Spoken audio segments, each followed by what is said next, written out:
Yeah. Quinn on the mic, I'ma lace it with truth.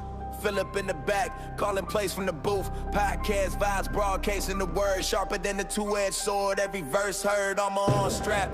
Shield tight like a glove. Faith in my veins, powered by God's love. Ephesians 6:11, yeah, it's the drill. Put on the full armor, stand firm in his will. Armor up, we don't back down. Shield of faith when the world comes around. Sword in my hand, I'm ready to fight. Jesus is the captain leading through the night. Yeah, sports in the spirit, it's a game of endurance. Training in faith, no room for deterrence. Quinn and Phillip, tag team for the kingdom. Breaking down walls till the world can see them. Helmet of salvation, blocking the lies. Belt of truth, yeah, I'm suited to rise. Yeah, shoes fitted tight, spreading peace while I step. I run this race with Jesus, no regret. You feel the heat, that's the fire of the spirit. Voices in the dark, but I don't even hear it. Face my defense, prayer's my offense. Victory in Jesus, yeah, it's immense.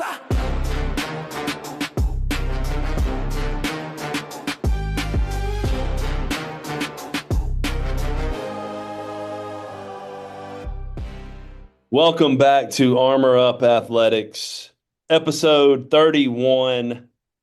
My name is Matt Quinn, joined as always by Phillip Leviner. What's up, Phillip? What's up, Matt? How's everything going? Hey, it's going great, man. Getting back into the swing of things, starting spring practice this week. Excited to see where this thing goes here in Danville, Virginia. Super glad. Ready for it. I know y'all are ready to get some football and get some pads on and start hitting. Yeah, it's gonna be a fun time, man. You know, we've been through so many meetings and lessons and workouts. Like it's time to get the ball flying around in the air a little bit and see what happens with these guys. See how much they've learned and picked up so far. Well, that's what spring's for, is to get that baseline and see what you got to work on. And you got some talent up there. I know you got some talent coming in. Maybe not for the spring on some of them though, but you're getting it right. I think DeVille's going to be an exciting place to come watch a football game. Yeah, it's going to be fun. It's going to be fun, no doubt. Episode 31, respect is earned. Respect is earned. Before we get started, Phillip, let's go into number 31, jersey number, like we always do. We came up with the same one this week. Yeah, and it goes to the sport that I love a lot, which is baseball. It is baseball season and World Baseball Classic. A lot of good baseball going on right now. So what other than Mr. Greg Maddux, right? One of the best pitchers of all time. Being a Braves fan my whole life, obviously those pitching staffs of the 90s were loaded. And Greg Maddux being, the guy, Mad Dog on staff. Coach Leo Mazzoni, the pitching coach, the old guy that used to rock in the dugout. Yeah.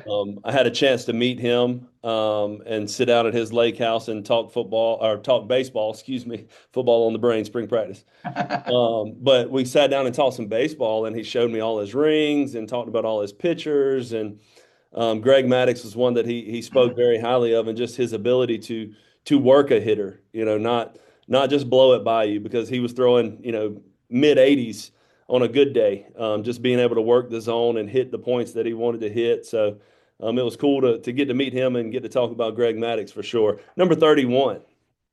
Couple of things about Greg Maddux that's always stood out to me. One, he was probably on one of the most loaded pitching staffs I think to ever be, with Smoltz and Glavine and Avery and that whole crowd. But two, like you said, no blow by you velocity, but location was going to be on point. One of the only pitchers to throw a 75 or 76 pitch complete game in 9 innings.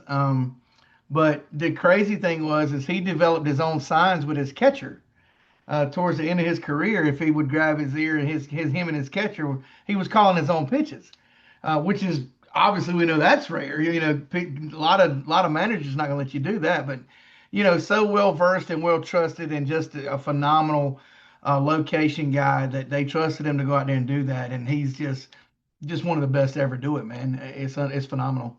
Yeah, one of the later interviews he talked about later in his career, he didn't even call the pitch. He just told him the location. Yeah. It was going to be. He said, "Hey, it's not going to break 80. Just catch it and throw it back."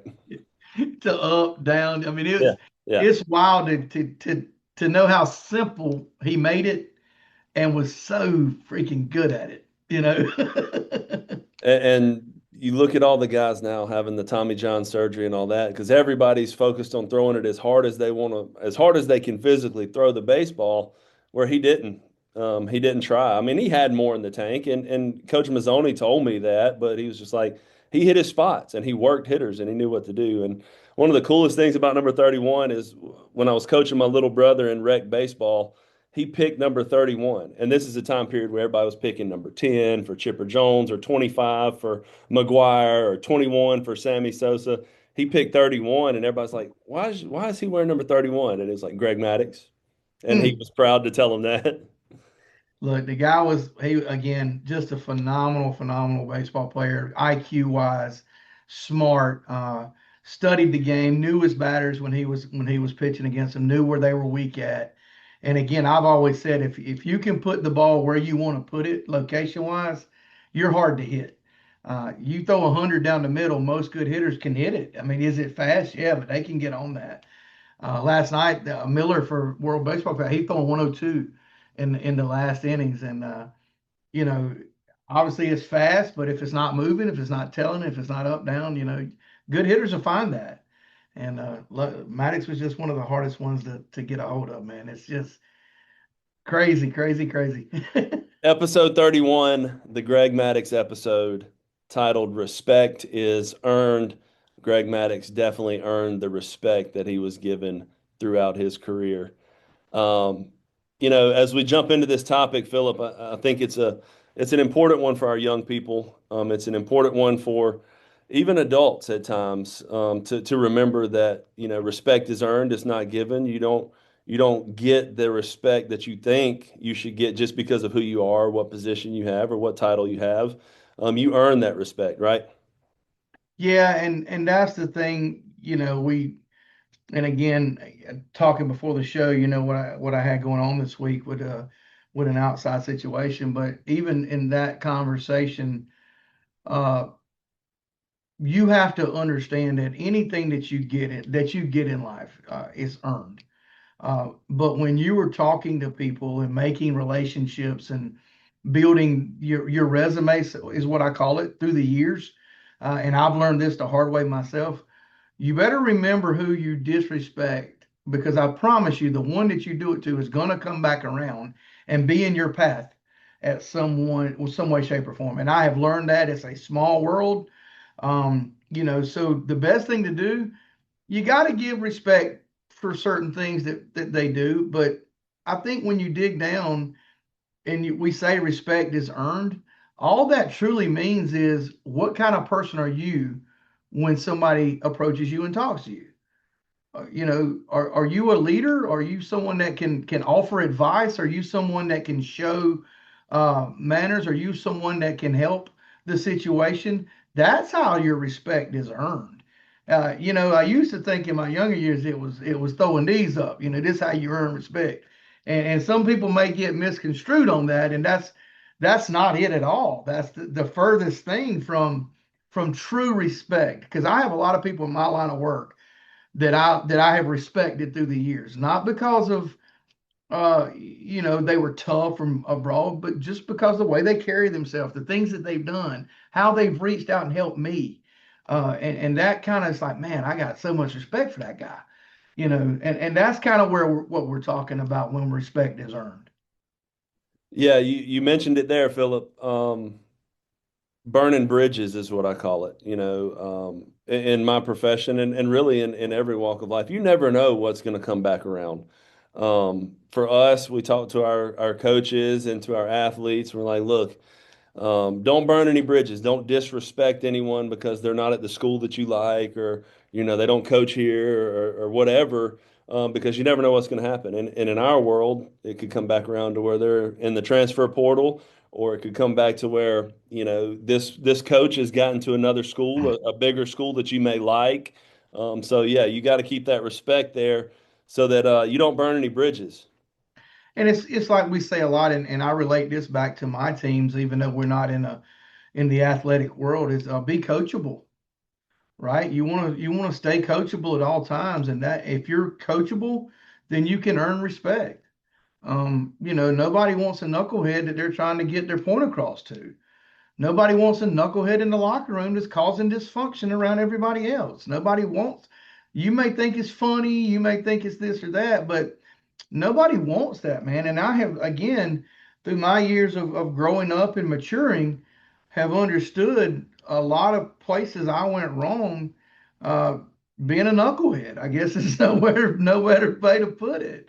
Whether intentionally or unintentionally, rather trying to be funny at the wrong moments, rather being too blunt and straightforward, saying what's on your mind. I think it's good to be transparent, but there's also a way that it needs to be said and that it needs to be delivered. And then sometimes it's all about just hushing and receiving the criticism.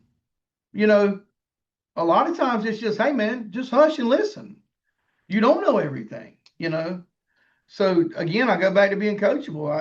I say this it's hard to believe I've been in safety for 16 years now. And, I'm kind of the old guy on the block now when I go places. And it's starting to get a little bit more turned that people do know me when I go places and I get a welcome. But people now want to hear what I've got to say because of the years that I put in and the time that I put in and the respect that I've gotten along the way. But there's still a lot of times, even from young people, Matt, where I just want to listen to what they got to say. I want to hear what they want to say if they can deliver it, right? I So tell our guys, our players, our coaches, God gave us two ears and one mouth, so we should listen twice as much as we speak. I wish you'd have told me that when I was about 16. Oh man, respect is earned. Today, we're really talking about something that every athlete wants, man. Really, every person wants. They want respect. As an athlete, you want respect from your teammates, respect from your coaches, respect from the opponents. But the real truth is that respect isn't given, it is earned. Yeah, and again, we go back to I think if we could take that word and really elevate it into the biggest billboard that the world could see and just really keen in on respect for each other, uh, how much better would the world be? Because the answer to be, and I wrote this down when I was thinking of this message the other day, the answer to being treated badly is to not treat others badly. The answer is to love one another regardless. Respect for other people is a true measure of one's wisdom. You know, and again, there's different levels of respect. I've had bosses in my career that I've respected because they were my boss, but I didn't really respect the path they were on, so to speak. But I never disrespected them for that. Like I had my own thoughts in my mind about them, but I still gave the respect that the title required, and I still tried to make it a good relationship. But true respect, and you know this because I'm sure you got some great coaching mentors in your life. True respect, when you walk into a place where you really respect someone, it'll kind of hit you in your chest. When you have that mad respect for somebody that has done it, has put the work in, that has gotten the results and has done it the right way. It's just a different feel when you're around people like that.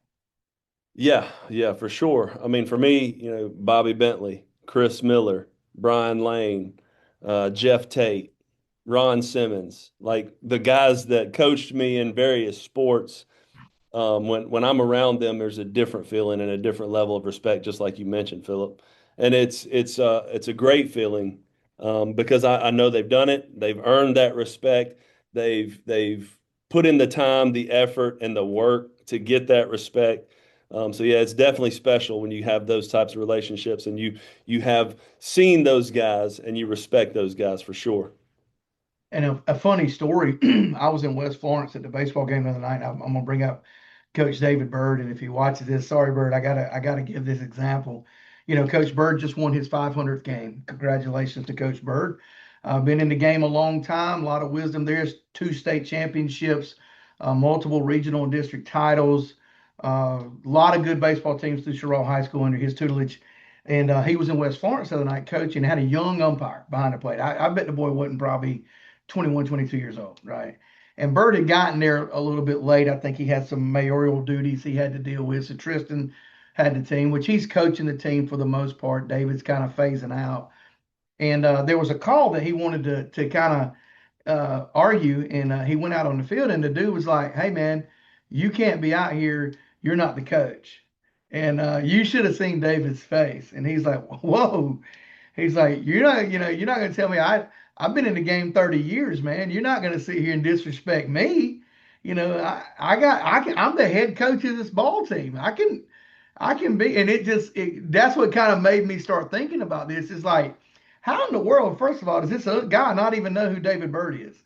In South Carolina baseball, right? I mean, and then to tell him he can't come out of the dugout, I'm like, whoa, man.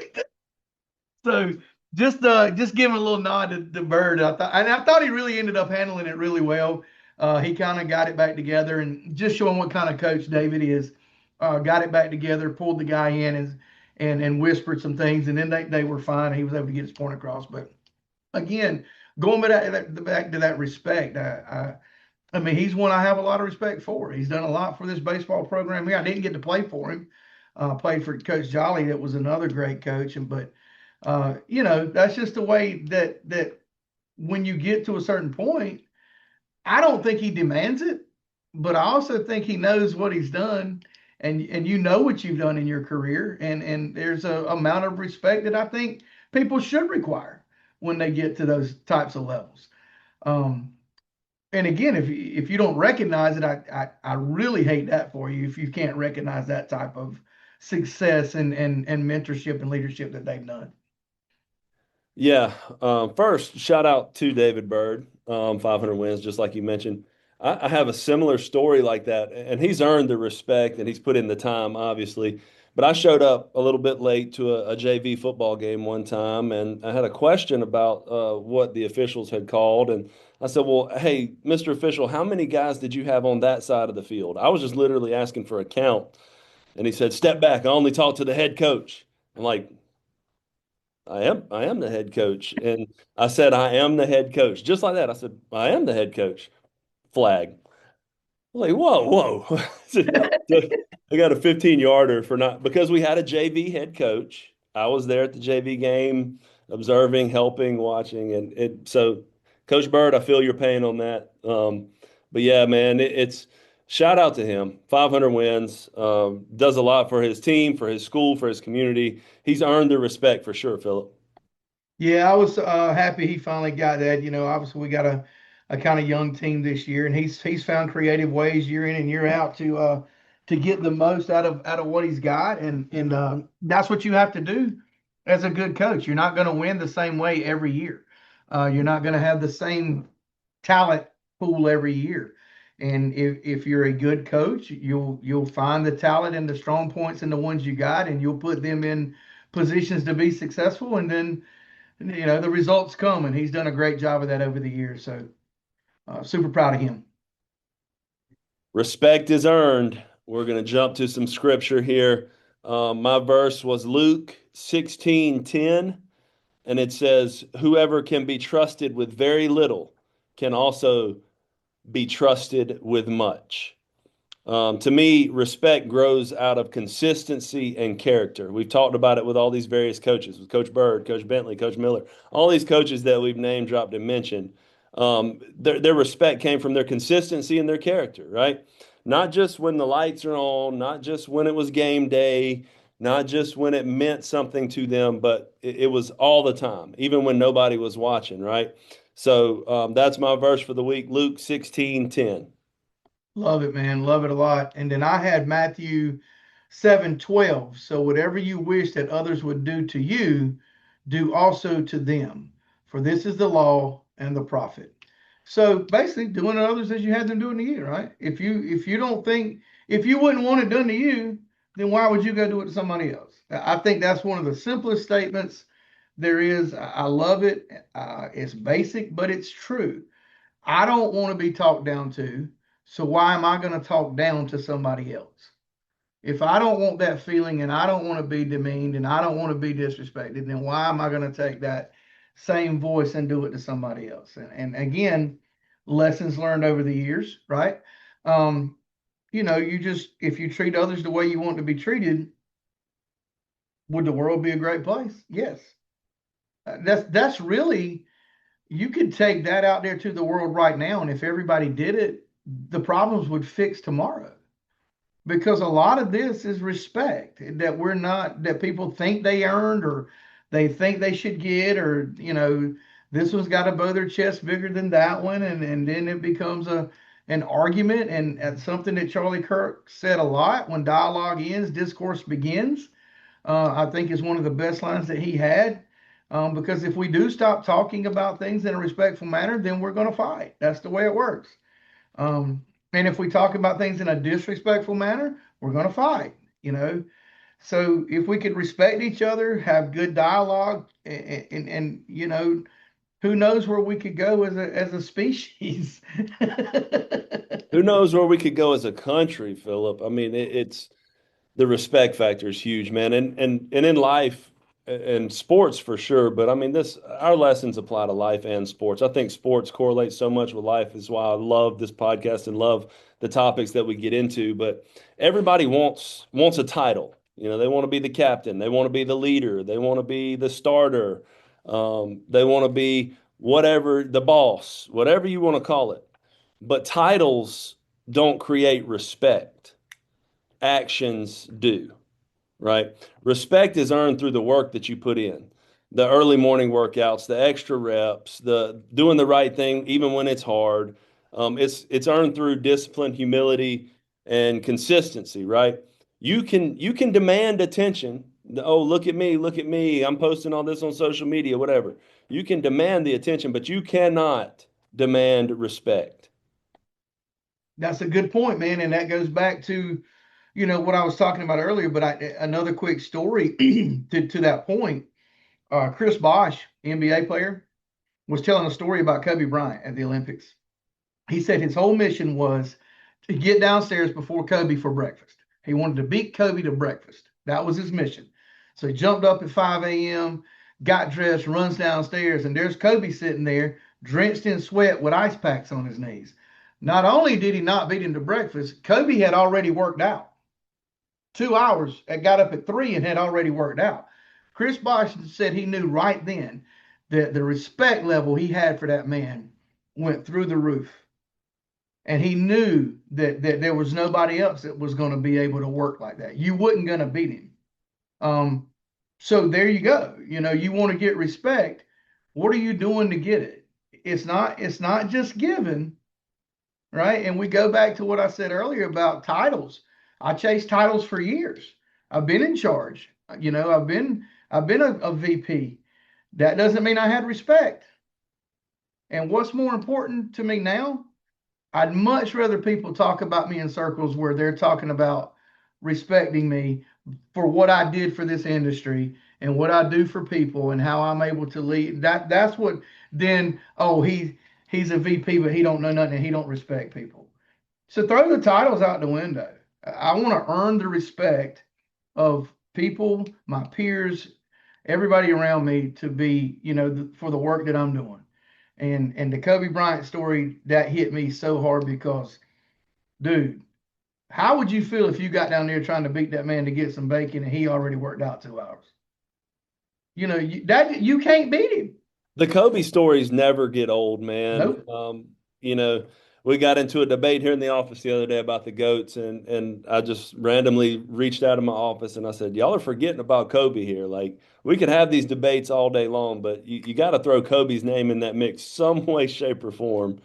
But yeah, I think, when we talk about respect, a lot of people just want things handed to them. And I think that's society now. You want this, I want to be given this, or I want to be given that, or I deserve this, or whatever. Like, you don't deserve a dang thing. Like, let's just be real. Like, you don't deserve nothing. You got to go earn what you want. Isn't it crazy? The entitlement these days, I guess that's the word, right? The entitlement.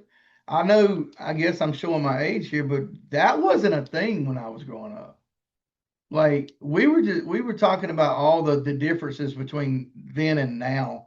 And I know some of it's, changed for the better. I maybe so. Uh, I know that liability is a big thing for people now, that you got to be worried to death that somebody's going to sue. But I'm going to tell you the truth, man. You know, you just didn't get out of school when I was growing up. If there was a hurricane coming, your mama took you to school. That was probably the safest place to be. There wasn't none of this. I'm staying home, and I know e-learning is a thing. I get it. I'm not knocking e-learning by no means, but when I was growing up, there, mama had to be at work, daddy was coming off work. You still went to school, dude. You have a choice. But to get back to the respect thing, it's like now these kids are, coming out here and putting on Facebook and their Instagrams, and they want to be so hard, and you gonna respect me. What have you done? What's in your resume? You want people to respect you for what? Show me what you can do. Yep. Show me what you got, and maybe I'll give you a tip of the cap.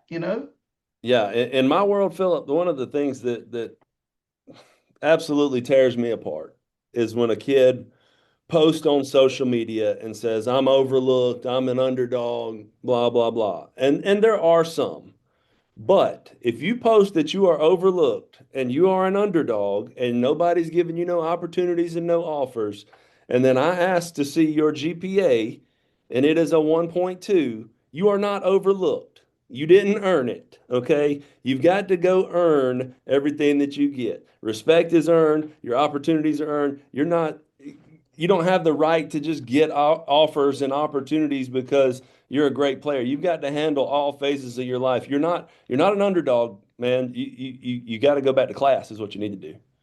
And I said this the other day, as you're coming up and you're playing ball, and you may be good at one thing and you're not getting opportunities in the other area, it's because you need to get better at that. Like, let's say I'm a really good pitcher, and I can come in, I can shut everybody down, but I don't bat well. So I'm not getting a lot of opportunities at the plate to bat. Well, the reason is because you don't produce when you're up there. We need production at the plate. So you've earned your opportunities on the mound because you've proven yourself, but you haven't proven yourself at the plate. So what do? You got to go work. You got to get in the cages. You got to get to the tees. You got to get, some reps in and figure out whatever it is you're doing wrong and correct it. That way, when you get that opportunity, you take advantage of it, and then you start earning that trust and that respect, and then you get your chances. It's not a hard algorithm or problem to figure out. It's just people don't want to put the effort in for the results. We just, like you said earlier, we just want to be handed this stuff, and I don't get where that came from. Like, we don't. I'm not saying I'm the greatest parent in the world. I'm not, man. I got a lot of flaws. But one thing we don't do in this house is have expectations of it's expected. I mean, you're gonna earn your bowl of fruity pebbles in this house. There's work that's got to be done. Your room's got to be clean. Your homework's got to be done. Your grades, there's everything's a reward base around here. I mean, you don't get nothing unless you put in work. That's it.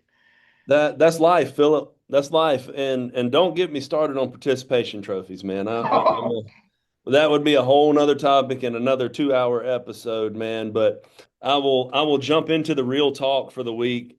Um, I touched on it a little bit already. We've talked so much about respect being earned, but this real talk is something that I wanted to share this week. Some people want the platform without putting in the work. They want the recognition without the sacrifice. But the truth is simple, guys. People respect what you consistently demonstrate, your work ethic, your character, your accountability. That's where real respect comes from. So look in the mirror and decide if that's you. Do you want something without the work? Or are you willing to put in the work, earn the respect, and earn that position, or earn that job, or earn that role that you want? And that's as real as it gets, man. Because I mean, I can sit here and tell you today, when I was working on that dryer, I didn't want to do it. I tried to get somebody to come fix it. Obviously, dryer repairmen aren't as fluent as I thought in this world. So I broke it down, and I got it. I know how to do it. I grew up working on things. I had gotten to a point where, I'm going to just pay somebody to do it. But when I got done working on it today, man, I'm going to be honest, I felt good about myself. I've been walking around the house strutting for the last hour. Like, yeah, as soon as my wife got home and said, you know what? Who fixed that dryer? This guy. So when you work for something and you achieve it and you get it, it feels so much better than I think if somebody handed you something. It's the fact that you accomplished it. One of the major accomplishments in my life, other than my children and things like that, was when I graduated boot camp for the U.S. Coast Guard. That 8 weeks was at that point in my life was some of the toughest things that I had went through. I wanted to quit. Man, it was mentally breaking. It was physically breaking. And when we got to walk across that stage that final day and we were done, you couldn't hold me down. You know what I'm saying? You couldn't. My feet were off the ground when I was walking across that stage. It felt so good. And that in itself catapulted me to be like, okay, how do I get that feeling again? What? And it's all about the work. It's all about the grind. And when the results come, it's satisfying as can be. Now, are you going to always get the outcome you want if you put in the work? No, there's failure.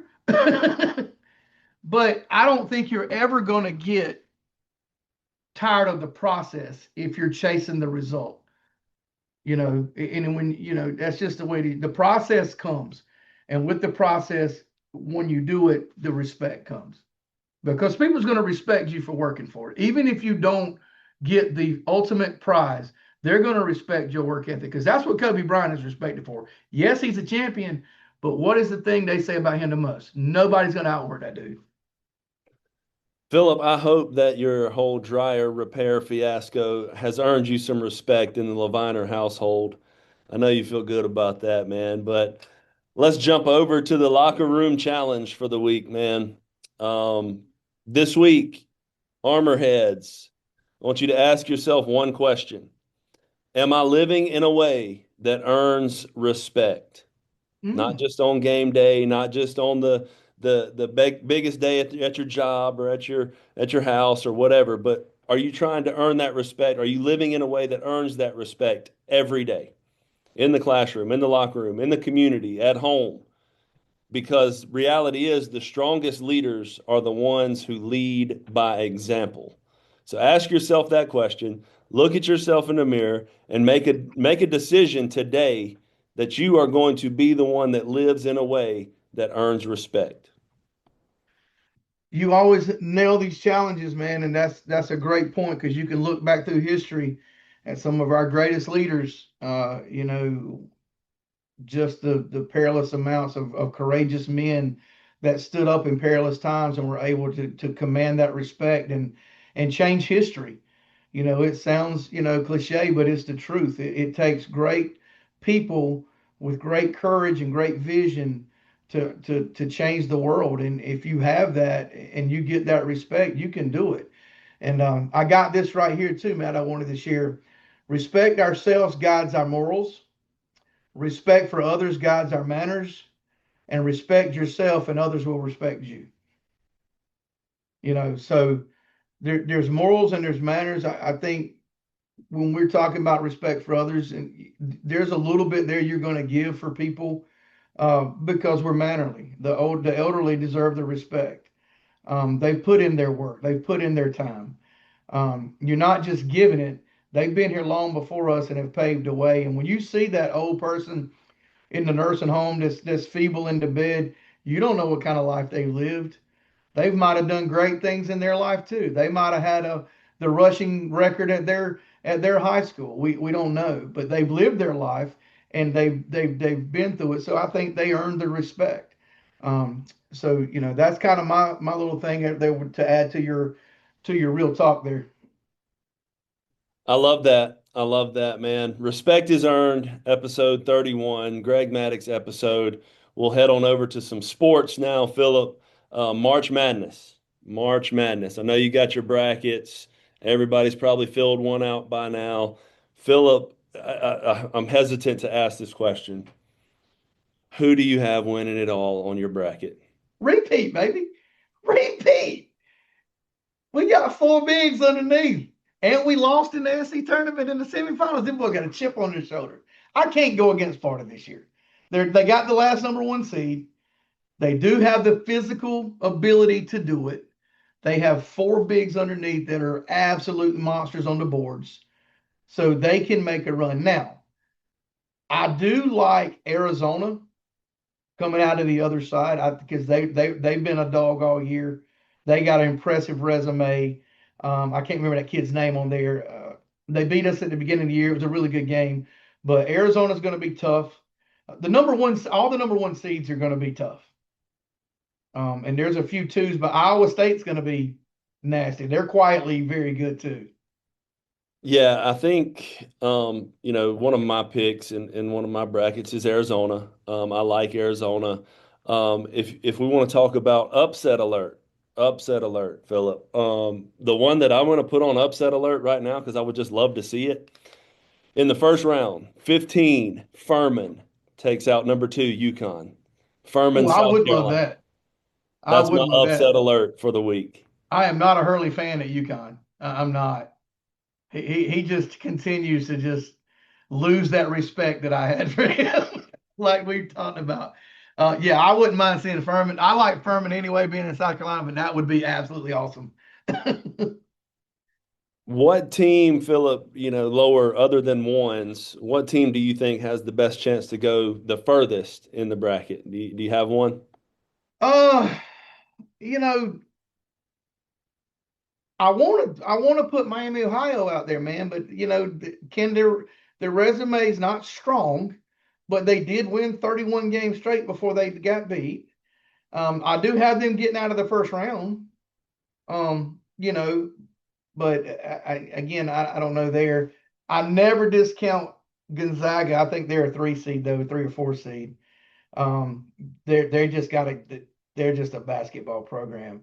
One over on the South region where Florida's at to kind of this been a strong team, but they've been so up and down is Clemson. You know, they've got potential. They beat Duke this year. But then they lose to somebody they shouldn't lose to. So they might not get out of the first round, or they might go Elite Eight. You don't know.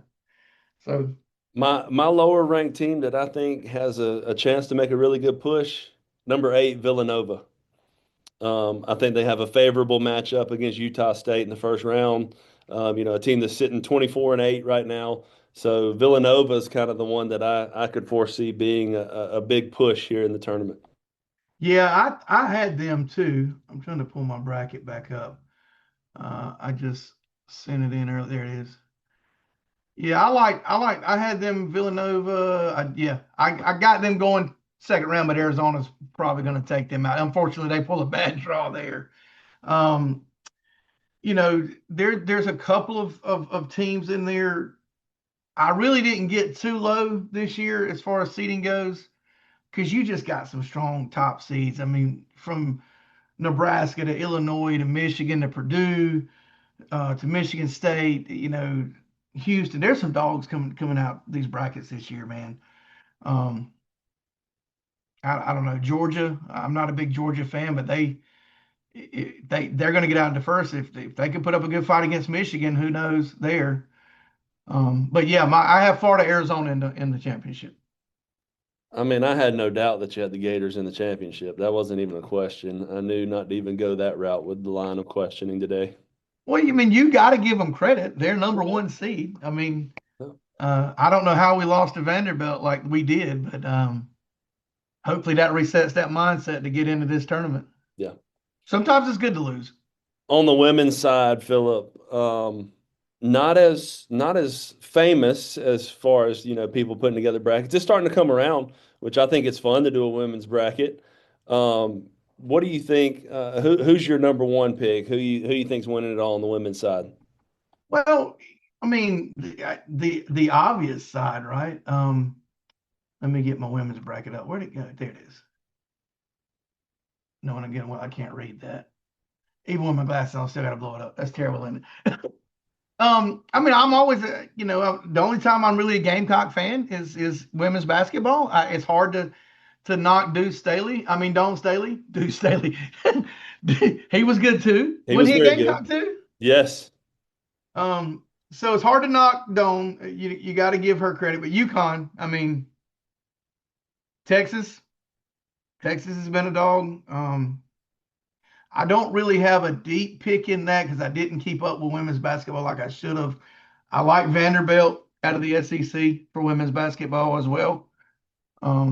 But I think it kind of runs till UConn until proven otherwise, or Yeah, maybe Texas. yeah. I mean, I got South Carolina at the top. I think, again, I'm going to call out upset alert on the women's side on Saturday. I got 13 Miami of Ohio over West Virginia, number 4 West Virginia. Miami of Ohio, a lot of talk around their men's program. The women are going to say, "Here we are. We can play some ball too." We're Yeah, sitting at 28-6. So Miami of Ohio, upset alert over West Virginia.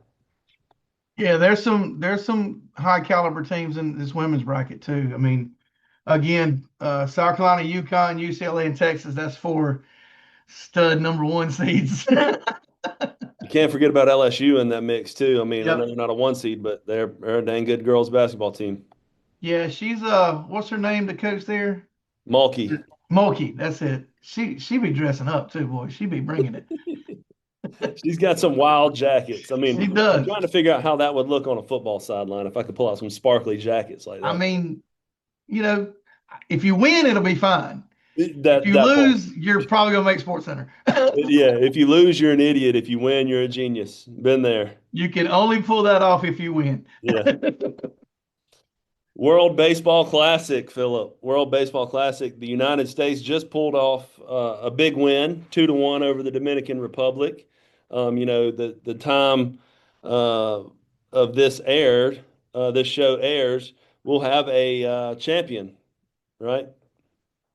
March Yeah, they 17th, play. Tuesday. So, as everybody's seeing this, yesterday, there was a World Baseball Classic champion. Hopefully, the USA is in that mix. I mean, they are in the game, so they'll be, you know, battling it out again.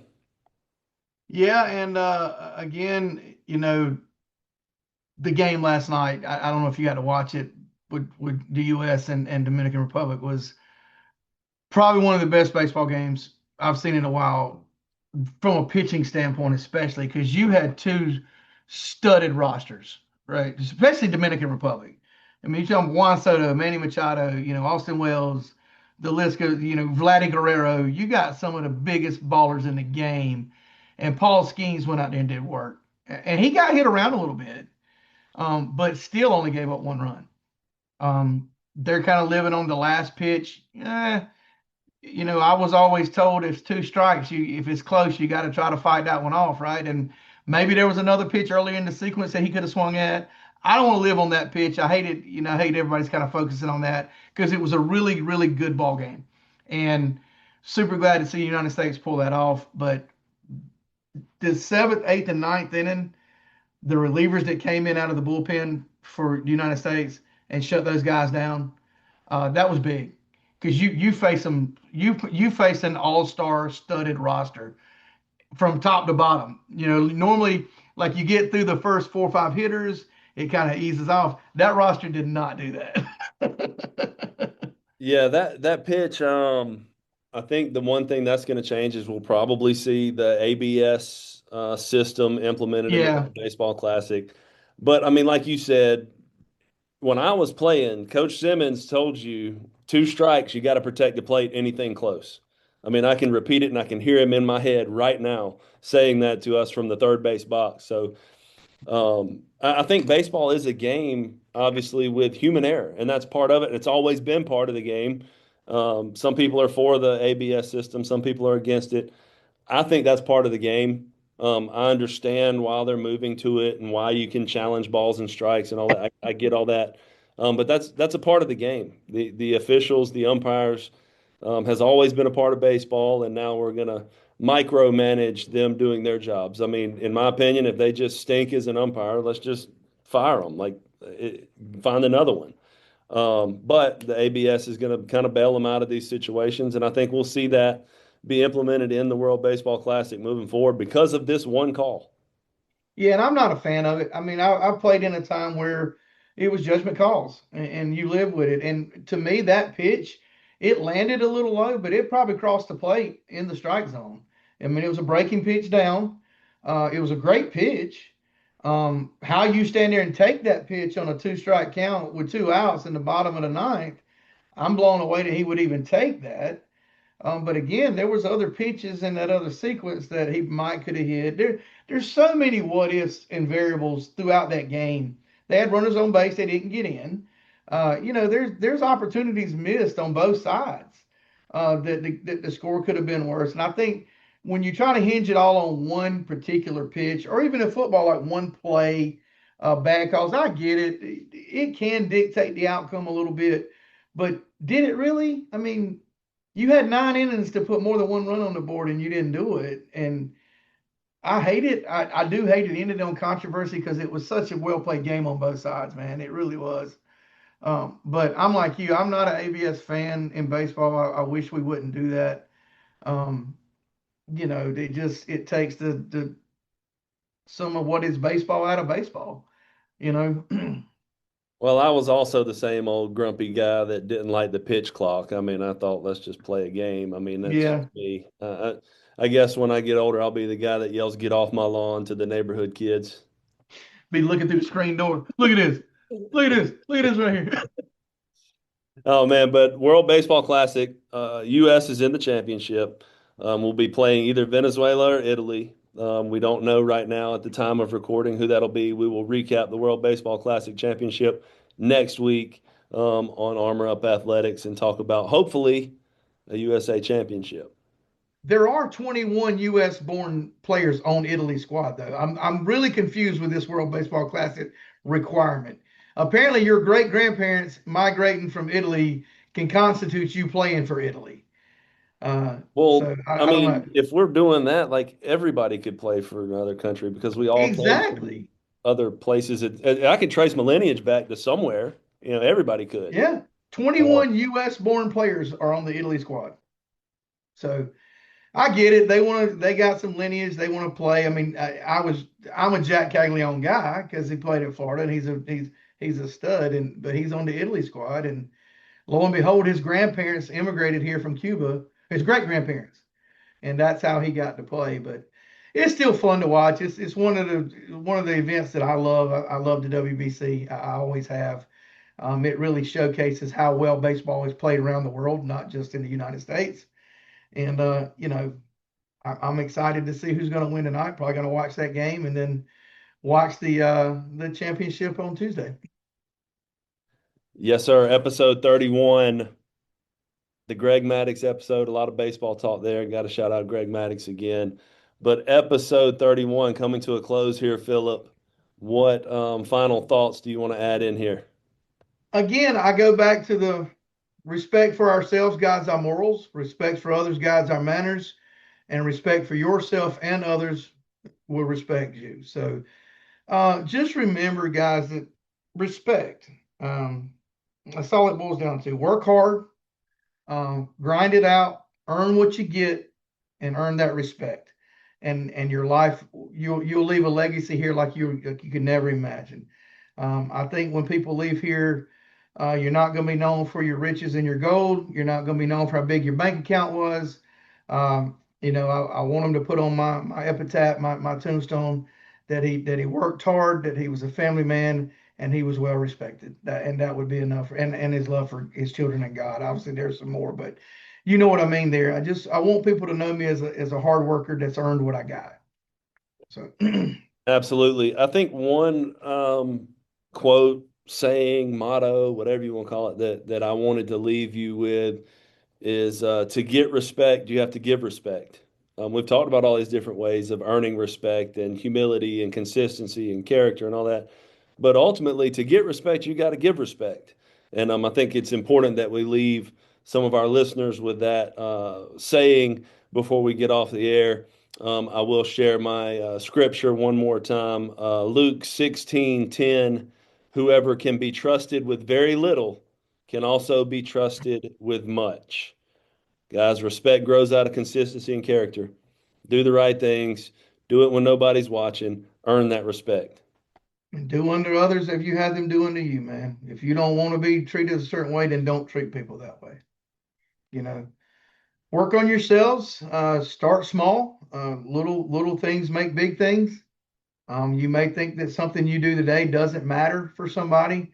And the wonderful thing about that, it may come around in 5 years. That person may remember you doing that for them. Not that you did it for a pat on the back or anything like that. You did it because it was the right thing to do. Yes, sir. Philip, I do want to make sure we keep Joel Quinn in your prayers. Went through some surgery, about a 9-10 hour surgery.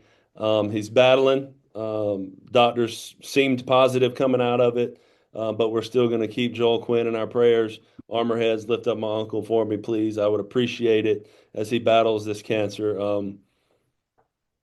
Yeah, Yeah. it's an important thing that I did want to share one more time as we continue praying for people. And guys, if you have any prayer requests that you want to drop to us, please send them to us.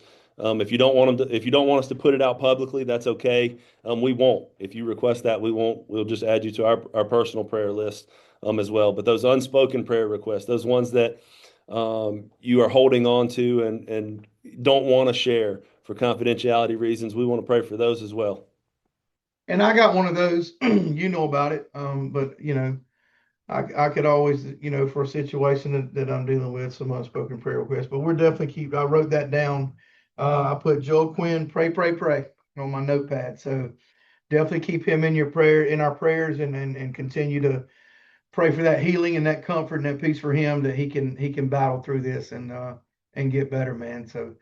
But yeah, man, I'm with you. If you got prayer requests, send them our way. If you just need a word of prayer, just drop it in our box, and we'll be glad to pray for you and pass it along. And if you do have someone that you want us in particular to pray for, sure. I mean, that's what we're here for. And if you're like me, you'll take every prayer you can get. So even on my good days, I still want the prayer. Amen. Amen. Episode 31, respect is earned. Philip, I'll close us out in prayer. Dear Lord, we ask that you be with those unspoken prayer requests. Be with my Uncle Joel as he's fighting this disease, this cancer, Lord. We ask that you help us earn respect. Help us realize that it's not given to us, that nothing is given to us, that we earn everything we get, and that respect is earned. Father, we thank you for everything that you've done for us and everything you're going to do for us. In your name we pray. Amen. Amen. Another good one, Philip. Appreciate it, brother. Yes, sir. Enjoyed it as always. Hey, go Cougars. Go Jesus. Ephesians 6:11, yeah, it's the drill. Put on the full armor, stand firm in his will. Armor up, we don't back down. Shield of faith when the world comes around. Sword in my hand, I'm ready to fight. Jesus is the captain leading through the night. Yeah, sports in the spirit, it's a game of endurance. Training in faith, no room for deterrence. Quinn and Phillip, tag team for the kingdom. Breaking down walls till the world can see them. Helmet of salvation, blocking the lies. Built the truth, yeah, I'm suited to rise.